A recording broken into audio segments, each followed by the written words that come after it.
ಕಳೆದೆರಡು ವರ್ಷಗಳ ಹಿಂದೆ ರಬಿಯುಲ್ ಅವ್ವಲ್ ತಿಂಗಳ 1ನೇ ದಿನ ವಿಜಯನಗರ ಜಿಲ್ಲೆಯ ಒಂದು ಗ್ರಾಮಕ್ಕೆ ನಾವು ತೆರಳಿದ್ದೆವು.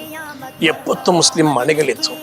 ಅವರನ್ನೆಲ್ಲ ಸೇರಿಸಿಕೊಂಡು ಮುಹಮ್ಮದ್ ಪೈಗಂಬರ್ ಸಲ್ಲಲ್ಲಾಹು ಅಲೈಹಿ ವಸಲ್ಲಮರವರ ಬಗ್ಗೆ ಪರಿಚಯವಿದೆ ಎಂದು ಕೇಳಿದಾಗ ಮುಸಲ್ಮಾನರಾದ ಅಲ್ಲಿರುವ ಬಹುತೇಕ ಜನರಿಗೆ ಮುಹಮ್ಮದ್ ಪೈಗಂಬರ್ ಸಲ್ಲಲ್ಲಾಹು ಅಲೈಹಿ ವಸಲ್ಲಂ ಬಗ್ಗೆ ಗೊತ್ತಿಲ್ಲ.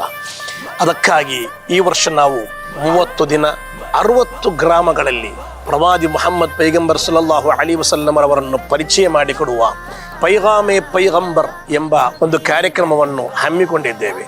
ಊರವರನ್ನೆಲ್ಲ ಸೇರಿಸಿ ಮೌಲಿದ್ ಪಾರಾಯಣ ಮಾಡಿ ಮುಹಮ್ಮದ್ ಪೈಗಂಬರ್ ಸಲ್ಲಲ್ಲಾಹು ಅಲೈಹಿ ವಸಲ್ಲಮರವರನ್ನು ಪರಿಚಯ ಮಾಡಿಕೊಟ್ಟು ಊರಿಗಿಡೀ ಊಟವನ್ನು ಹಂಚುವ ಒಂದು ಉತ್ತಮವಾದ ಕಾರ್ಯಕ್ರಮ. ನಿಮಗೂ ಜೊತೆಯಾಗಬಹುದು. ನಿಮಗೂ ಒಂದೆರಡು ಗ್ರಾಮಕ್ಕೆ ಸಂದರ್ಶನ ಮಾಡಿ ಈ ಸಂತೋಷದಲ್ಲಿ ಪಾಲ್ಗೊಳ್ಳಬಹುದು.